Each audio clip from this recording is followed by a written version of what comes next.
6:47, the Atlantic hurricane season is officially here. NOAA officials are predicting that we'll see above average hurricane activity this year.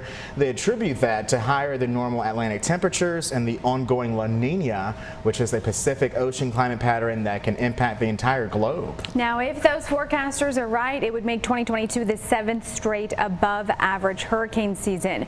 The agency is expecting a likely range of 14 to 21 named storms, with 6 to 10 possibly becoming hurricanes. Bringing in Brian Slocum on this conversation, I was actually wondering before this story how long we've seen the above normal season, the La Nina. So I'm glad to know it's now 7 years, because it really seems longer than that, it comes around like this. Extremes. Yes, every year. La Nina is a big determining factor of what kind of season we're going to have. It's been with us the last couple of years. Everyone is familiar with El Nino. That tends to suppress tropical activity. So storm numbers are down, winds are stronger, but ocean temperatures are cooler. We're just in the opposite pattern right now.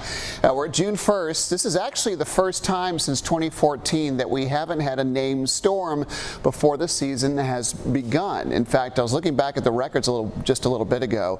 In 2012, in 2016, and just more recently in 2020, not only did we have one named storm before the season began, we had two.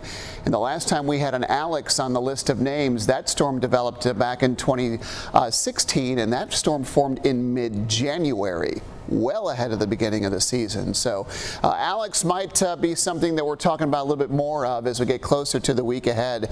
Tropical development is something that we're watching. There is this cluster of clouds that's been just kind of sitting east of the Bahamas. This tropical wave has a poor chance to develop, only a 1 in 10 shot by the end of the weekend, but it is relatively close, so it's something we're keeping an eye on closer to the Bahamas. And yesterday we talked about the Pacific. The first hurricane of the season was christened and hit Mexico over the weekend. That was Hurricane Agatha. Well, that storm has died out, but that cluster of clouds and storms and that tropical energy, it's still there. It's over the Yucatan Peninsula now, and it's moving over warmer waters in the Gulf and the Caribbean. This is a chance of developing again tropically, but because it's moved from the Pacific to the Atlantic, it can't carry the same name. So if this develops into a tropical depression, and it might over the next day or so, and continues to develop, this could become, get its second name this early in the season. This could become Alex, and we're watching it closely because it has a 7 in 10 chance of developing into a tropical depression over the next few days.